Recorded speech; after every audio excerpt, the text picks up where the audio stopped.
Hi, welcome to the BariNation podcast, where we support the bariatric community with humor, humility, and honesty. I'm Jason, and today April and Natalie could not be with us, so it's just going to be me and Dr. Chen. If you're watching this, you already see that he's on there. He's an amazing member of the community for BariNation, as well as the bariatric community as a whole. We love having him as an asset to pull information from anytime that we can. So, Dr. Chen, welcome. And would you like to just give the little elevator pitch on who you are and what you do? Yeah, no, perfect. Thank you again for inviting me to speak again on this. I mean, you guys know how much I love BariNation. I love everything that you guys do for our patients. And yeah, I always refer to you guys if case patients look for any sort of needing any sort of support. You guys are the one and only answer that I give. Yes.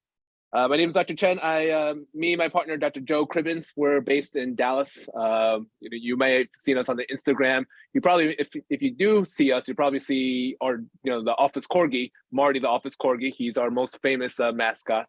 But we are, between Dr. Cribbins, me, and Marty, the office corgi, we are, we're practicing here in Dallas, and we perform all sorts of bariatric surgeries, and we just love helping our patients out.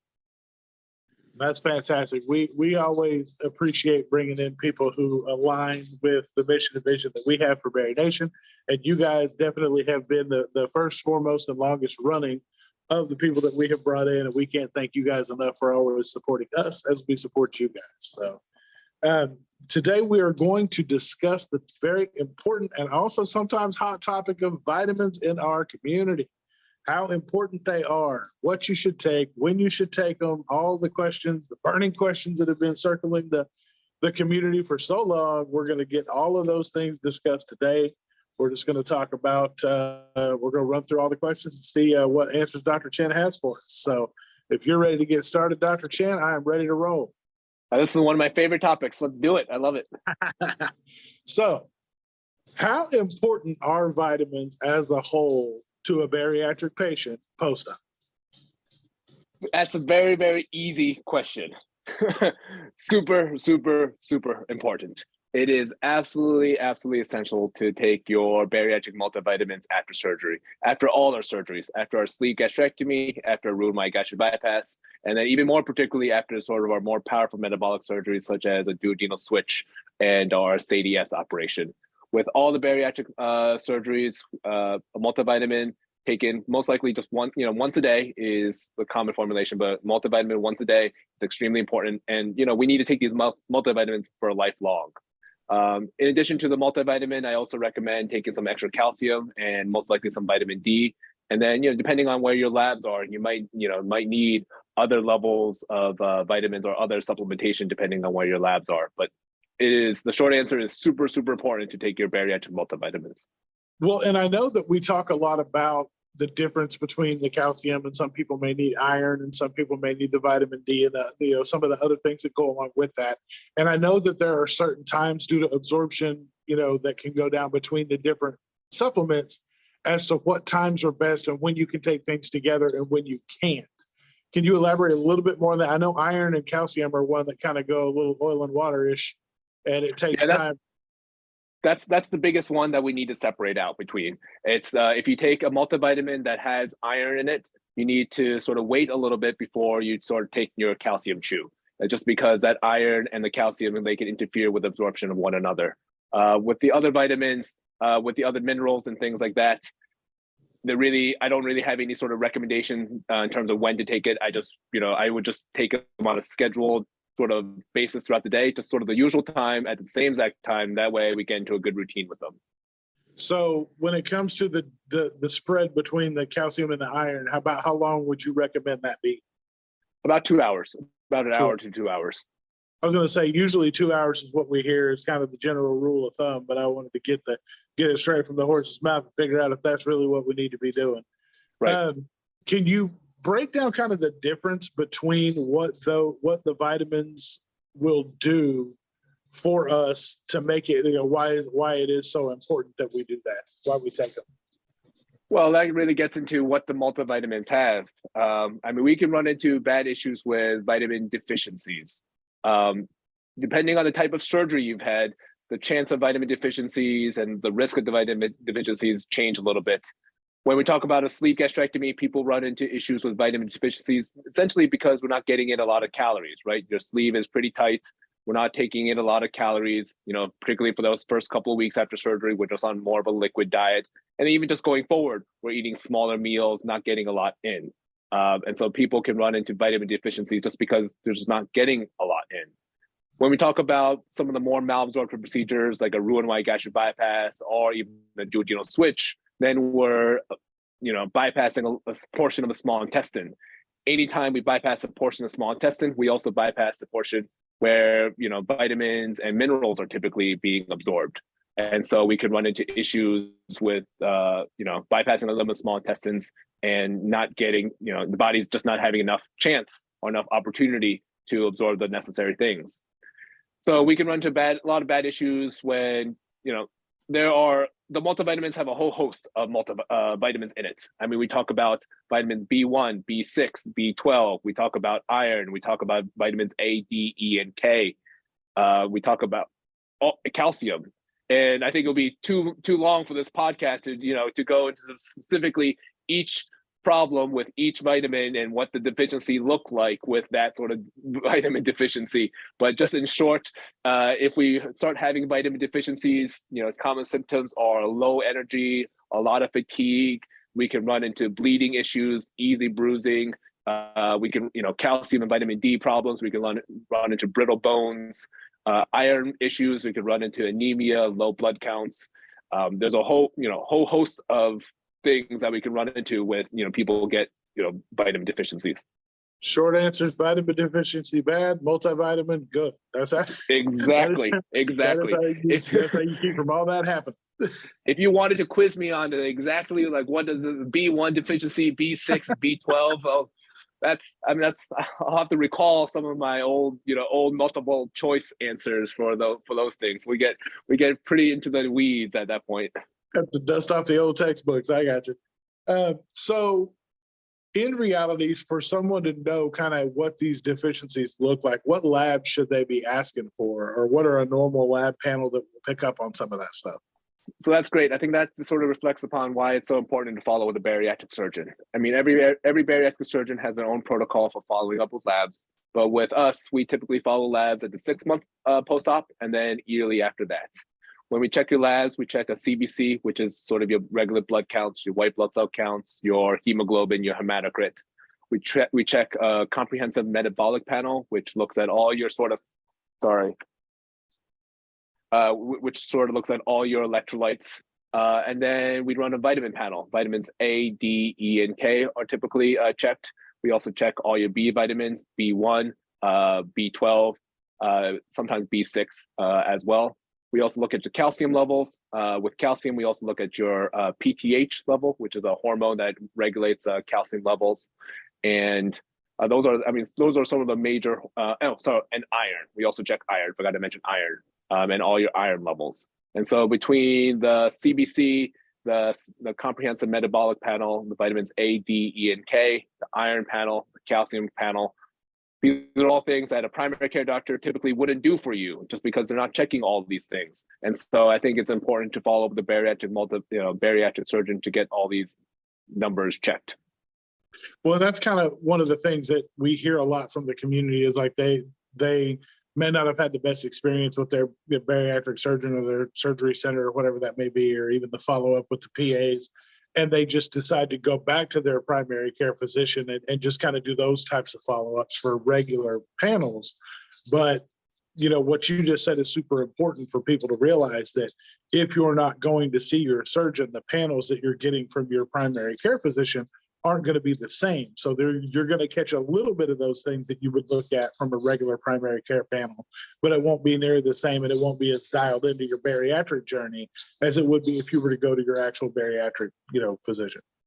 Yeah, I think primary care doctors, they typically will check, say, like your blood counts and your metabolic panel, what we call a CMP or comprehensive metabolic panel, but they rarely would check your vitamin A, D, E, and K.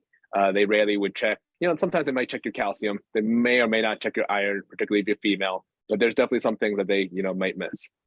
Well, and it's good that you actually mentioned before when you were going through it, about energy levels, because that's one of the biggest things we hear people say when they're freshly post-op is the fact that they're waiting for their energy level to come back, or they ask when their energy level will come back.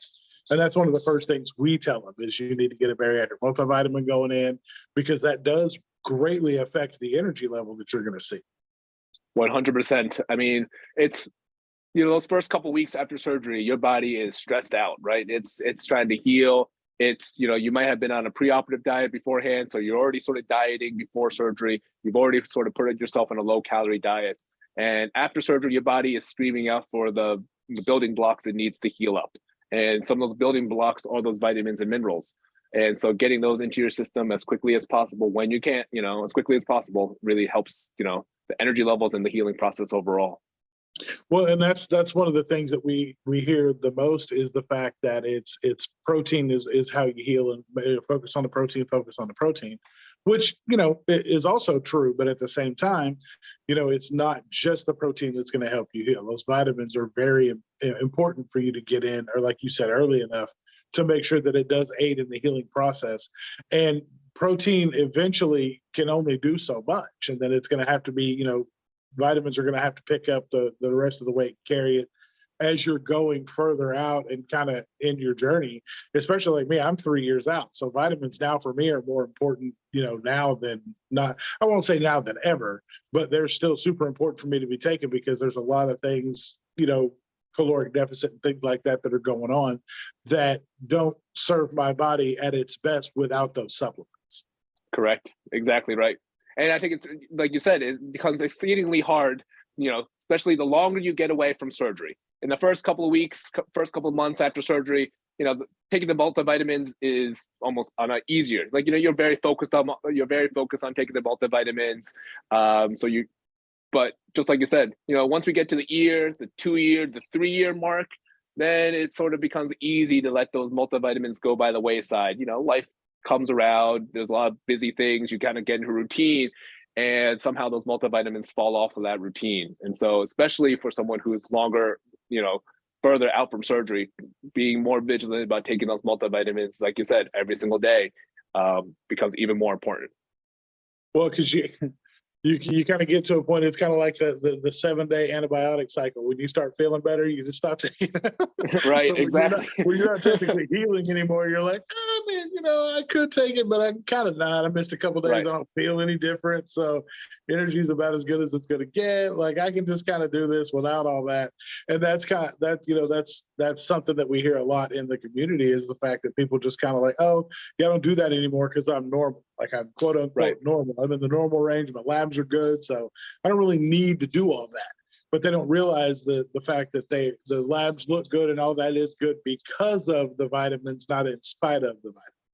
Right. That we're trying to prevent nutritional deficiencies. I don't want your lab numbers to ever get abnormal. I always want them to keep them in the normal range. And to keep them in the normal range for a bariatric surgery patient really does require those multivitamins. Yeah, and that's kind of what we always try to lean towards explaining to patients when we get those questions, and kind of how and why vitamins are so important. And that's why we wanted to have this discussion today, is to kind of bring light on it, because, the internet is such a wild place and there's information everywhere. It's just whether or not the information is as good as it should be. Right. Because everybody has an opinion and everybody is willing to give it if anybody gives them 2 seconds worth of time to give it. But, it's super important to get this information from the people who know the most and the best. And that's you guys. So it was important for us to sit down and actually ask these types of questions, because it's super important for, our patients to know that this really is something that needs to not only happen in the first couple of months, but 2, 3, 4, 5, however many years out you are, you still need to be hitting the vitamins just as hard. Exactly. Couldn't agree more. So in terms of the different types of vitamins, because we know there's everything from chewables to patches to pills to powders or whatever it may look like, which would you say would be the best for absorption rates across the different types of surgery? I would say whichever type that you can tolerate. That's really when people ask me, do they want to take a patch? Do they want to take a capsule? Do they want to take a gummy? I'd say, I don't care. I would say whichever one that works best for you. That might differ between us and other bariatric surgeons. Other bariatric surgeons may want you to avoid certain kind of pills. may want you to avoid capsules immediately after surgery, whatnot. But from our practice standpoint and from what I've seen with our patients, really the best multivitamin is the multivitamin you can tolerate. Yeah, because we do hear people say a lot the difference in like one multivitamin may make them nauseous, another one may not. So it really is about just exploring and figuring out what works for you. You're not just going to be able to find one thing, pull it off the shelf, and you're just going to nail it. And it's okay if you don't. It doesn't mean that there's something wrong with you necessarily, or that there's something wrong with the vitamin. It just means that you two don't mesh together. And also, we've seen people that have been through a situation where they can't tolerate the vitamin in the morning, but if they adjust the schedule and start taking it before bedtime, it's not as hard on them. Is that something that you find normal?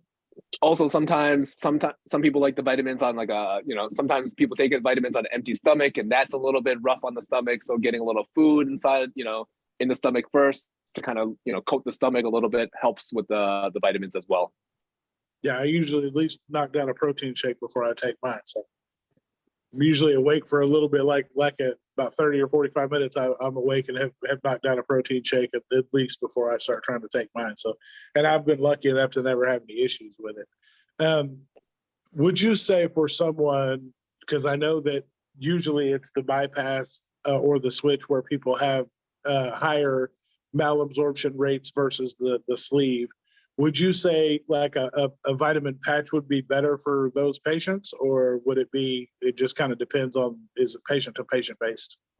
So that gets into an interesting realm with people with a SADI or sort of a duodenal switch.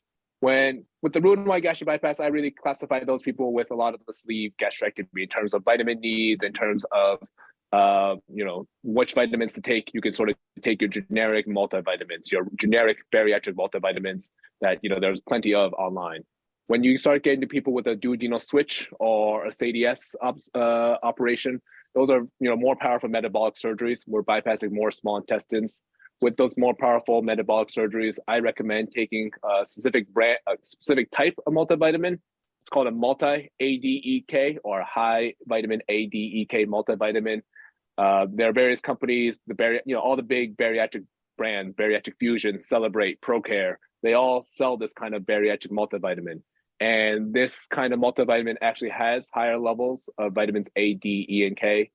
Why we focus on vitamins A, D, E, and K for a duodenal switch patient is that with a duodenal switch, you're losing a lot of fat as part of the surgery.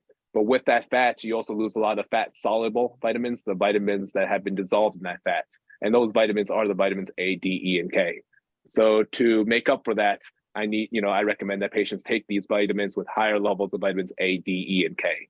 These multivitamins with higher levels of A, D, E, and K, to my knowledge, are only available in capsules or gummies or chewables. I don't think they actually are available in a patch yet. So I'm fine with people starting off with a duodenal switch or SADI. I'm fine for the first couple of weeks after surgery while things are settling down to just use a regular patch, a vitamin patch. But I would ask to get them transition off of those onto these more higher levels of A, D, E, and K with the pill form if they can. I gotcha. So, and that kind of brings up another point. We talk to a lot of people about, when they first have the surgery, whether it be on a chewable Flintstone, like whatever, just a regular vitamin they do when they first have surgery, they're trying to get through and just do chewable stuff. If somebody is like, when would you say is probably the best time for anybody to transition off like an early chewable vitamin, or does it matter? Like, can somebody be far enough out and still be doing a chewable vitamin, you think? Yeah, I don't think there's anything wrong with chewable vitamins. So I think some people like chewable vitamins, some people hate chewable vitamins. Problem with chewable vitamins is that then you have to get that taste in your mouth, and some people can't tolerate that. But if that's there's nothing absolutely wrong with chewable. There's nothing wrong with chewable multivitamins, and if that's at least in my book, that's the vitamin type that you like, if you want to keep to that vitamin type, by all means. The patches with someone with a Roux-en-Y or sleeve, if that's the only kind of vitamin that you can take, there's absolutely nothing wrong with keeping with those patches. I do know that if we keep doing those patches, and we're talking about patches those have to be changed out every single day. Some people do develop a little bit of an adhesive allergy to just have those patches on constantly. So I do say that if we can, transition off of those onto a regular, something by mouth. But again, everyone's different. So with someone with a sleeve or Roux-en-Y, I think those patches are a great sort of alternative. That's the best thing that you can tolerate. Just be careful of adhesive allergies, and if you don't need it, you don't need it. Yeah, that makes sense. Because we always wonder and kind of talk to people about it when it comes to, the difference in times to switch things or from one thing to another. Because the biggest thing we always tell people is the best vitamin for you is the one you're going to take consistently that keeps you on track, because it's so easy to fall off. If it's something that you just put in your automatic everyday routine, then you're going to do that more with something that you enjoy taking versus something that makes you sick or nauseous or whatever. So knowing the differences between those and kind of what the shifting of the schedule may look like, or adding some food or something to coat your stomach, like what you had said before. So those are all amazing options and shedding light in that situation. So one of the things we have a lot of people now is they're doing the GLP-1 meds and kind of going that route, or they may be post-op and still, and now introducing the GLP-1 meds as an adjunct treatment. Do the vitamins have any type of interaction? Like, is there any type of, positive or negative interaction that they have with those medications that they should be taking at a separate time, or anything different with the scheduling of that? That's a great question. I'm not even quite sure about the answer to that one. I'm not even quite sure anyone's really done a lot of studies on that. So I'll have to do my own research on that. I would say that if you are on these GLP-1 medications plus weight loss surgery, then it's even more important that you take your multivitamins, just because those GLP-1 medications typically decrease your appetite. So you're getting in even less. And so I think it's even more important that we make sure that whatever we're getting in, we're making sure that we're meeting our correct levels of the things that we need. Okay. Yeah, that was what I was kind of thinking about earlier today when I knew we were going to be having this conversation. Was I knew that's kind of one of the, because there are people that haven't even had the surgery that are still doing the GLP-1s instead of the surgery right now. So I know, I just assumed that it would still factor in. It would still be a thing because, at the end of the day, it's still, we're still reducing the caloric intake and all the vitamins and minerals that we would normally be getting from food. So, yeah, and I agree with that. I think this opens up a whole new sort of thing to talk about. These GLP-1 medications are being prescribed by sometimes not, I would say, people who have been focused and been working with the disease of obesity for so long that a lot of people are getting into this. I mean, I heard even like Weight Watchers wants to start giving these medications out.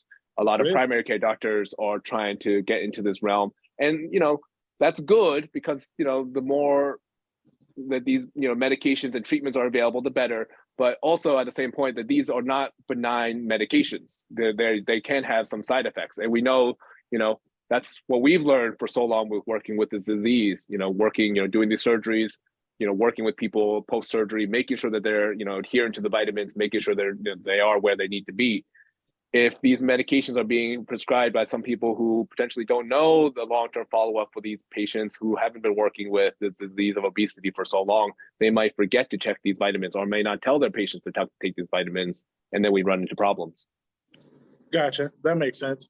Well, and you bring up a good point, because I know that at the first of the year with my work, my previous healthcare provider was all about, the surgery. Like there were no roadblocks to me having the surgery in the first place with my previous provider. Now my new provider, not only, we switched at the first of the year to Cigna, and Cigna not only approves the surgery, but now they also approve medications as well. So I'm getting I think I have an appointment set with my liaison for my provider to see exactly what those medications look like, to see if they are GLP-1 meds or not, because it just says obesity maintenance meds. So I'm kind of I'm kind of curious to see what that looks like to them and see if they're on the forefront of the GLP-1s or not. Yeah, I mean, it's a burgeoning sort of market, and I'm interested to see where these things play in our toolbox against the fight for obesity. I think that's these GLP-1 medications is a whole podcast in itself, and its role for bariatrics, for obesity treatment. Like I said, I think I've talked about these medications in the past. I think they definitely belong in the toolbox. They are, definitely a powerful tool. Are they as a powerful tool as bariatric surgery? No. Are they as a permanent tool as bariatric surgery? No. But I do think they are still a permanent tool. I mean, a powerful tool, and something that we need to sort of, incorporate into our treatment algorithms. Yes, but yeah, making sure that we also take our vitamins in the midst of that also is still super important. So, but yeah, that's really what we wanted to make sure we nailed down, was talking about how important it was across the board, when it comes to taking these, and how moving away from taking them later on, even later on down the line, can still have, repercussions into your body and to your health. So that's why it's super important to stay dialed into the vitamin intake. And if you are one of the things we try to drive home to our listeners and all the followers and everybody that we have in our community is to follow up with your bariatric surgeons, your bariatric, facility, because you're not bothering them. Like, when you reach out and ask them questions, they want you to do that because they want you to have all the answers that you're looking for. So, you get further out and people start thinking, oh, they may not remember me, or they don't want to hear from me, or I passed my 6 months, or I don't want to bother anybody because they're busy. And it's like, well, these are things that we want people to understand. Like, if you have questions, please reach out. Correct. Yeah. And I think, especially long term, there's so many things that come up along the way. I mean, a lot of people have issues with vitamins, and that's one of the biggest questions that we always sort of deal with long term. So just, like you said, I think it's important to have, yearly follow-ups with your bariatric surgeon. That's something that they offer, and just kind of check in. I love to see my patients after a year. It's great to see how, people have gotten better. All the new things that they've done, all the weight loss that they've had, and just like overall, like how great they're feeling. So I want to see you after 1 year. And I'm assuming, I know Dr. Cribbins loves seeing all his patients after a year, 2, 3. I mean, we have some patients that we've seen, it's been like almost a decade, that are still coming to see us.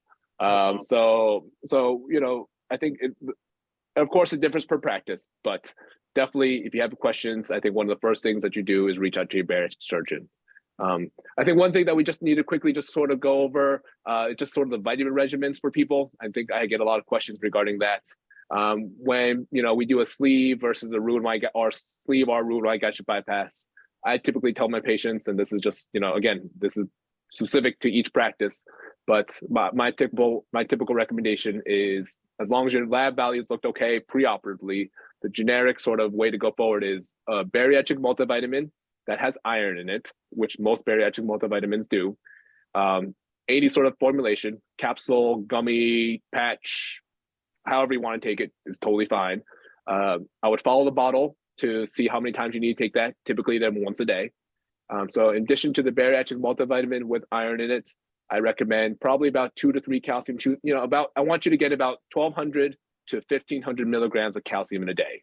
And that's from dietary sources as well as supplements. So 1,200 to 1,500 milligrams of calcium a day, typically for most people ends up being, anywhere from 1 to 3 calcium chews a day. And then if you can fit it, I would also say a lot of people are vitamin D deficient. The multivitamin has some vitamin D, but it's not typically a lot of vitamin D. All of us are working inside. It's, we have long winters, etc. So most people would benefit from a supplemental vitamin D as well. The recommendation is they have about 3,000 to 5,000 international units of vitamin D a day. So typically that's an extra vitamin D, again, capsule, gummy, however, an extra. So just in summary, that's a bariatric multivitamin once a day with iron, about anywhere from 1 to 3 calcium chews a day, and then plus or minus some extra vitamin D, however you want to take it. For most people, that satisfies everything that they will need to take. Of course, for menstruating females, someone with, iron deficiency anemia, they may need a little more iron. Someone with really bad sort of calcium deficiency may need a little more calcium. And again, we can change these things based on your labs.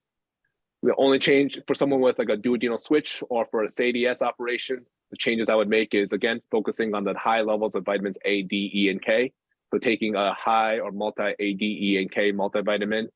And then you need a little bit more calcium with those more malabsorptive procedures. So really try to hit like 1,500 milligrams to almost 1,800 milligrams of calcium a day. So that's definitely almost 2 to 3 calcium chews a day.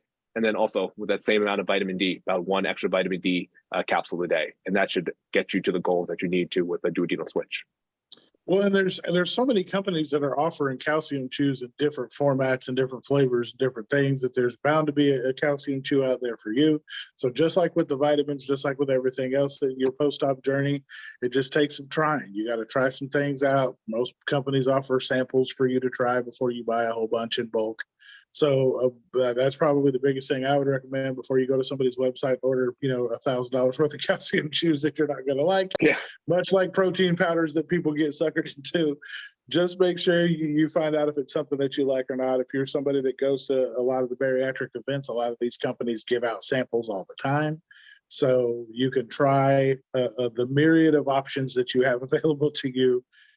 We know that we love the ProCare calcium chews, the ProCare calcium chocolates, ProCare, all the chews and products that ProCare offers have been amazing so far, and that's what we choose to use. But just please do not feel like if you try one thing and don't like it, that all of them are going to be that way, because they're all formulated different, they're all made different, they're all different flavors, different types. So just kind of be your own scientist and figure out what's going to work for you, because what works for me is not going to work for the next person, isn't going to work for the next person. So Exactly. It's a lot of the life after surgery is a lot of trial and error. It's a lot of trial and error with what foods go down. It's a lot of trial and error with what protein sources to go take. It's a lot of trial and error with vitamins and which one you like. And your taste buds are also going to change. Some things might work for a couple months, and then halfway down you're like, oh, I don't want to do that anymore. I'm tired of that. And that's also completely normal as well. So, just that's why people give out samples. Just keep trying them all. That's right. Flavor fatigue is a real thing, and it will happen post-op just like it did pre-op. So we always caution people about going and buying a ton of protein shakes and stuff, because after surgery, it may be too sweet for you. You may not like it. It may be, there's 100 different things that could go differently than what you assume that they would. So just kind of be your own chemist and get out there and try things, and just try them in small amounts instead of just trying to buy in bulk and think you're going to have this whole thing licked, because you're a patient for the rest of your life. This isn't something that you're just going to get done and be like, oh, well, now my first year's over, so now I can go back to being a normal person again and I don't have to deal with this anymore. There's certain factions of this journey, vitamins included, that you will have to do forever. And you might as well take care of it and get in the habit of doing it now, because it'll only serve you better in the future. Correct. Exactly. All right. Well, Dr. Chen, I appreciate all of your amazing information today. Where can people find you and Dr. Cribbins if they want more information like what you provided with us today? Oh, I think the easiest thing is either you can go where, Instagram is our, one of our, we have a big sort of active Instagram account. That's one operation changes life, _operation_changes_life. One operation changes life. We also have a website. You could either search us on Google, Texas Center for Bariatrics and Advanced Surgery, Texas Center for Bariatrics and Advanced Surgery, or go on the website, www.texascenterforbariatrics.com. Yes, and you also join us once a month for On Call with Dr. Chen on Instagram as well. And you're also active in the BariNation community for the membership side of things, and we appreciate all that you do for us as well as all you do for the community as a whole. Yep. No, this is, I love all these opportunities to talk with you guys and just sort of reach out to the community. I can't tell you guys how often I hear that, oh, I went on, when a patient tells me, oh, I've been on BariNation. They've been an immense help to me. The support groups, the talks the other people that you have on this, it is just incredible. And this really, like I said, if anybody ever asks for, I need a support group, I just need someone to reach out to, you guys are my only answer. And it's really, this is excellent for our patients. So I love the opportunity to talk with you guys. We appreciate that very much. And if you are interested in the support groups and things like Dr. Chen was talking about, we do offer a 14-day free trial for our BariNation membership community. The link is in the bio of our Instagram page, so go ahead and visit there. We have over 100 live supports a month, and you can do a lot in that 14-day free trial. So go see if it's right for you today. And as far as the community goes, we thank you guys so much for all of the likes, the shares, subscribes, telling people that we exist, because, you know, there's too many people that have this surgery every year for somebody to feel like there's no support out there. And you guys are helping bring light to every one of those people. And we appreciate you guys so much, because we couldn't do what we do without you guys. So just remember, at the end of the day, you've got this, we've got you, and we will see you next time. See you next time. Thank you so much. Bye. Bye, everybody.